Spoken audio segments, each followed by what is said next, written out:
Hi, I'm Heredin, and this is my Grand Exchange UIM series. I created this game mode to make the fun of UIM accessible to a wider audience. I'm exploring this game mode from the beginning to the end game, exploring new and unique methods along the way. This is GEUIM.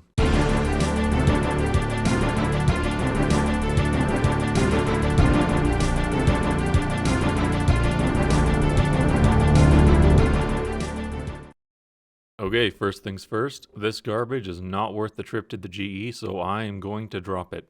Okay, now that I've done Vampire Slayer, I'm ready to train melee. And these goblin males are basically the only thing that's worth picking up because they are worth a lot of money, at least compared to how much money I have right now. And I got a beginner clue. Is this worth doing? That step is annoying, so this will go right to the ground. There's another clue, and this step is worth doing, so we'll do this next. I just might have brought enough spades for this clue.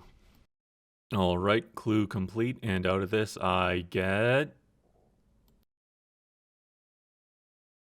Okay, time to upgrade to steel armor. This will make it so that the goblins hit me zeros, and I can eventually move on to a more interesting monster like hill giants. And a full inventory of food because I forgot that I upgraded my armor, and we are going back to goblins. A beginner clue with the best beginner clue step in the game, don't mind if I do. In case you didn't know, there's a spade spawn upstairs in the Varrock General Store. Very good for UIMs. Okay, here is the worst beginner clue I have ever seen by far, and it's not even close. Okay, here is 10k worth of goblin males in the GE. You don't see that every day. And I'm upgrading my training method to hill giants. So I'm getting a brass key, and I'm going to keep fishing at the same spot because it's very close to the giants. Honestly, hill giants are one of the best training methods in the game for this game mode because they are right next to the Grand Exchange. So without having to bring runes for teleports, I can just walk back, sell everything I have that's tradable, and then get some more fish and walk back to the giants. Okay, time to upgrade the armor again because the hill giants are shredding me in steel armor. I think Mithril will be good enough for all of free-to-play. We'll see. Okay, there's 30 attack, that's what I need for Dragon Slayer 1 and to complete free-to-play. In my notes I said I'm going to stop at 30 attack to keep my HP low for Wintertodt, but then they changed it around the time of filming this, so I don't know if that actually had an effect. Okay, now I'm going to buy 100,000 runes of each type because it is time to get to questing. I've done all the skilling I need, all of it, unless I forgot something. So it's time to machine gun through quests. And once I'm done all these quests, I will be ready to do members content. While I was fishing, I made a huge plan of what to do first in members. I already have free-to-play planned out, so that'll be next. Okay, my inventory is full of quest items, you know what that means. And to save some carry weight, I have a little trick. I'm going to put my armor and my weapon into the Grand Exchange. This'll act like kind of a pseudo bank. It's not really banking, but it is storing items, so it's pretty cool. I also bought some energy potions. I can unnote these at the bank if I need more. This should speed things up quite significantly. It feels good to have money. Well, free-to-play money, I should say. There's one free skull. Okay, so here's another UIM method. If you use noted items on a bank, the noted items will be returned to you as unnoted items, so I get to save space while questing as long as I can reach a bank. Okay, there's Restless Ghost done. There's Prince Ali Rescue. Okay, and with this underrated sword, this will be the best quest in free-to-play. 1 to 29 smithing. Everyone already knows this, but I want to emphasize it. This quest is amazing, especially on an iron, where you have to make the steel nails for Dragon Slayer 1 yourself. Rune Mysteries completed. I always wait to finish Rune Mysteries before I start this quest, because the reward, if you put it on rune crafting, you can chain together this quest and Enter the Abyss and the Guardians of the Rift one, whatever it's called, and you can chain together runecrafting XP quests, and you can skip all early game runecrafting and go straight to Guardians of the Rift. If you ever start an iron, you have to do this. It will save your sanity. I don't usually care about beginner clues, but these things are content on this account, and if I get something good, I can just sell it for like 50k, and I'm loaded for free to play. Okay, here's a UIM trick. I mentioned earlier you can unnote stuff at the bank. But if you do that with an empty inventory, it'll unnote all of the items you don't want unnoted. So you can take off the stuff you're wearing to fill up your inventory, and then you can control how many items you unnote with this bank method. Also, I'm upgrading to an Addy Skimmy. Okay, one more clue. This could be 50k. This could more than double my money. What do I get? Okay, I deleted the wrong recording, but that is Misthalin Mystery done. I really needed that crafting XP. I won't need armor for the next boss because the next quest is Corsair Cove, or Corsair Mystery. Corsair something. Fatality. Okay, there's Corsair's colonoscopy done. Below Ice Mountain done. Shield of Arav done. Okay, there's Demon Slayer done, and get me the hell out of here before I have a flashback to when I was 9. Okay, it's time for a fishing break, so I have liquidated all of my stuff except my armor and my skimmy. This is okay because I know what I'm going to do next. After I do all this fishing, I'm going to go straight to Dragon Slayer 1. It's time. There's a nice book of knowledge that will get me 25 prayer. Very nice.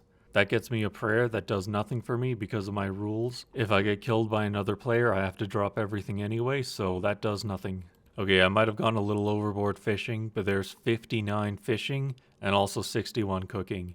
This is going to be really important for me in members way down the line. Not 59 fishing, but higher fishing in general. Okay, I got some teleports for this beginner clue. Now, the only thing I really need is a couple thousand more fish. There's 5k more feathers. Okay, my clue ended in Draenor right when my Chronicle ran out, so I can easily buy more teleport cards. It took me a long time to learn. You can buy teleport cards from the GE. I had no idea. Also, let's check out this clue. Is it any good? Okay, got another clue from fishing. Hopefully this will make up for the last one. Okay. That's somehow much worse. Okay, I'm sick of fishing, which means it is finally time to start Dragon Slayer 1. This is it. This is the last quest in free-to-play. Okay, the Blue Wizard Robe Top era is over. Get this out of my inventory. And it's time to take out my armor, because next thing is to do Melzar's Maze? Melzar? I don't know. It's time to do the Dragon Slayer 1 maze, which I forgot to get the key for. I teleported to Falador and I unnoted all my swordfish. Let's do this. Okay, this guy's hitting me pretty hard. I can't be asked to flinch this guy. I'll just face tank every attack. Okay, there we go. There's the first boss of Dragon Slayer 1. Okay, I figured out how to note items in this game mode. I don't want to carry around all these swordfish for the rest of this quest, so I'm going to sell them in the GE for way too high and then cancel the offer. When I abort and get the stuff back, they will all be noted. Insane UIM tech. Okay, for the Dragon Slayer 1 fight, we are going with the riskiest option. Adamant two-handed sword. So if I mess up, I get one shot. Okay, so my plan is basically to flinch the boss. If you don't know what that is, you attack, you wait, I think 8 or 9 ticks. You wait until the health bar is removed. And then you attack again, and whatever you're fighting won't attack you. It is a horrible glitch. It probably should have just been patched, but it's here, so we're using it. Also, I forgot I need 2k to buy the boat, so I'm going to have to sell some stuff. Maybe I won't have a full inventory of swordfish for the boss fight. Maybe. One quick teleport I already showed, and that is the last map piece. And there's the boat bought and repaired, which means all we have to do is talk to Ned and we are ready to go. Okay, I can't get my stuff back from the GE right now, so looks like we'll have to make another trip there. While I'm here, I may as well buy a strength pot. And also I'm going to put my mithril shield in the GE, because it's going to be easier to sell the rest of my armor later, because I can put it together as a set and then sell it all at once. Also, I have enough money for a few more swordfish, so that is what I'm going to get. I also bought the swordfish at too high a price, so the money will stick in the GE, and I won't have to carry it around. 2 billion IQ. Get in there. Okay, I hit a record a little late, but that's okay because we are in the safe spot and it is time to flinch the boss without the shield on. Let's see how this goes. Okay, we're in the final stretch, so it is a good time to stop being stupid and use the shield and the skimmy. I can probably DPS it down with these stats. I think I'm at 34 strength right now, and I still have some potion doses, so I should be completely fine. And there we go. The iconic final boss of free-to-play has been slain. That means the only thing left to do is get on my other account and bond up this one so we can start the member portion of this series. I almost forgot, before we bond up, we have to talk to the meme guy. This will get me insane defense XP. I'm starting out at 20 defense and 34 strength. This is going to be great. There we have it. 15 defense levels and 7 strength levels, all from one quest. Now, I'm going to finish off all the free-to-play skilling goals I have. Everything that I would have had to do early members that I could have done in free-to-play, I'm going to do right now. So that's the next goal. That's the last thing to do. So the way I see it, it's probably more efficient to do all of these skills in pay-to-play, but I'm going to do fire making, wood cutting, and some fishing and cooking in free-to-play. That is because I feel like doing a bit more chilling out, a bit more planning before members. So before I'm doing every single little quest in the game, I'm going to go and get 50 fire making and use up however many feathers I end up using. It looks like I had just enough for an Addy pickaxe. That's not a pickaxe, an Addy wood cutting axe and a rune wood cutting axe. I didn't plan that, but it all worked out perfectly. I gotta say, free-to-play on this account has been a ton of fun. I've been thinking completely differently from the hundreds of irons and hundreds of mains I've done and completed free-to-play in.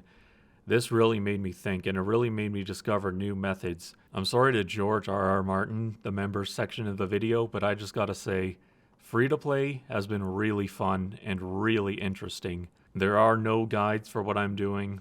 To my knowledge, no one has done anything close to this before. So it's all been a new experience, and members is going to be really interesting because I have a lot of ideas for what I'm going to do. There's 50 fire making. I'm Desert Treasure 1 ready. I'm going to end the free-to-play part of this series on a good clue, or at least I'll try to, and I got one here, so let's see what we get. There's 65 fishing, and when I get members, I can get Karam wands, which was my main goal with fishing, but now that I've thought about it, there are better options for me. Okay, can we end on a good clue? Yeah, I can't deal with these beginner clues anymore. I'm becoming a member. Okay, here is the final inventory before I become a member. I'll be keeping my rune axe because I'm going to be doing early fletching, and I'm going to be doing a lot of early fletching. Alright, it's finally time. Free-to-play was pretty simple overall, but in members there's Entrana and there's the wilderness quest. That'll complicate things to an insane degree, so I will see you all there. Thanks for watching.